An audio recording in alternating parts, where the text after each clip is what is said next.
ഈ മതമല്ല പ്രശ്നം എന്ന് 80-കളിലെ ഡിവൈഎഫ്ഐ ഉയർത്തിയ ഒരു മുദ്രാവാക്യം ഇപ്പോഴും വർഗീയവാദികളെ എങ്ങനെ അലോസരപ്പെടുത്തുന്നു എന്നതുകൊണ്ടാണ് മതമാണ് പ്രശ്നം എന്ന് പറയുന്നത്.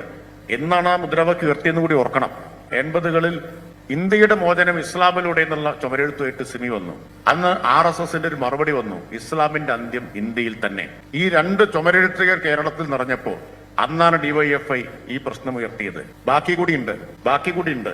ലീഗ് നേതാവിന് ഒരു ഭാഗം മാത്രമേ ഉള്ളൂ കേട്ടിട്ടുള്ളൂ, അല്ലെങ്കിൽ അതേ താല്പര്യമുള്ളൂ. മതമല്ല പ്രശ്നം, എരിയുന്ന വയറിലെ തീയാണ് പ്രശ്നം എന്നാണ് മുദ്രാവാക്യം. ആ സന്ദർഭത്തിലാണ് ഉയർത്തിയത്. അതാണ് ഞങ്ങളുടെ പാരമ്പര്യം എന്ന് പറയുന്നത്. അതാണ് CPIMന്റെ പാരമ്പര്യം. മതവുമായിട്ട് ബന്ധപ്പെട്ടുള്ള വിഷയങ്ങളിലെല്ലാം മുസ്ലിം ലീഗ് ഇടപെട്ടിട്ടുണ്ട്. അത് ഇസ്ലാം മതത്തിന് വേണ്ടിയിട്ട് മാത്രമല്ല, ശബരിമല വിഷയമായിട്ട് ബന്ധപ്പെട്ടിട്ട് മുസ്ലിം ലീഗിന്റെ നിലപാട് വിശ്വാസികൾക്കൊപ്പമായിരുന്നു.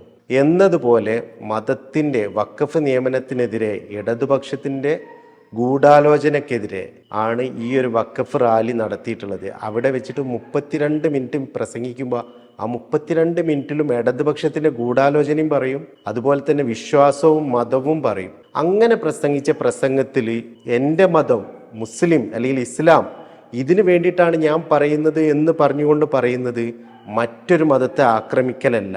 അങ്ങനെ മറ്റൊരു മതത്തെ പറ്റി പറയുമ്പോഴോ മറ്റൊരു മതത്തെ ആക്രമിക്കുമ്പോഴാണ് വർഗീയതയാവുന്നത്, അല്ലാത്തത് വർഗീയതയല്ല.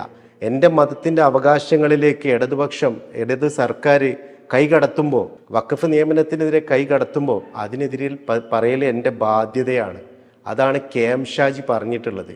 അല്ലാതെ നിങ്ങൾ പറയുന്നത് പോലെ KM ഷാജി മതമാണ് പ്രശ്നം എന്ന് പറഞ്ഞത് വർഗീയതയല്ല. വേറെ ഏതെങ്കിലും ഒരു മതത്തിനെതിരെ, ഹിന്ദു സംസ്കാരത്തിനെതിരെ അല്ലെങ്കിൽ ക്രിസ്ത്യൻ മതത്തിനെതിരെ, ഇങ്ങനെ ഏതെങ്കിലും ഒരു മതത്തിനെതിരെ KM ഷാജി പറഞ്ഞൊരു വാക്കുണ്ടെങ്കിൽ അതെടുത്ത് നിങ്ങൾ കൊണ്ടുപോവാ. അതുണ്ടെങ്കിൽ അത് വർഗീയതയാണ്.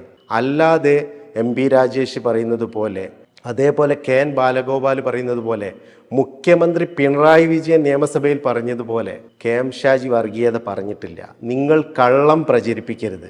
ഇതാണ് എടുത്തെടുത്ത് പറയാനുള്ളത്. പിന്നെ മതത്തിൻ്റെ ആനുകൂല്യം പറ്റിയ ഒരാളാണ് സ്വന്തം കുടുംബത്തിൽ ഇതേപോലെ മതത്തിൻ്റെ ആനുകൂല്യം പറ്റിയിട്ടുള്ള ഒരാളാണ് ആര്?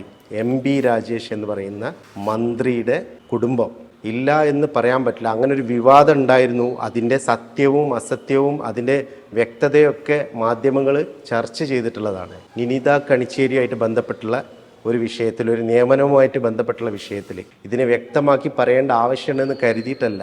പക്ഷേ മതത്തിൻ്റെ സംവരണം, മുസ്ലിം സംവരണത്തിൽ ഇവർക്ക് ചില കാര്യങ്ങൾ നേടിയെടുക്കാൻ സാധിച്ചിട്ടുണ്ട്.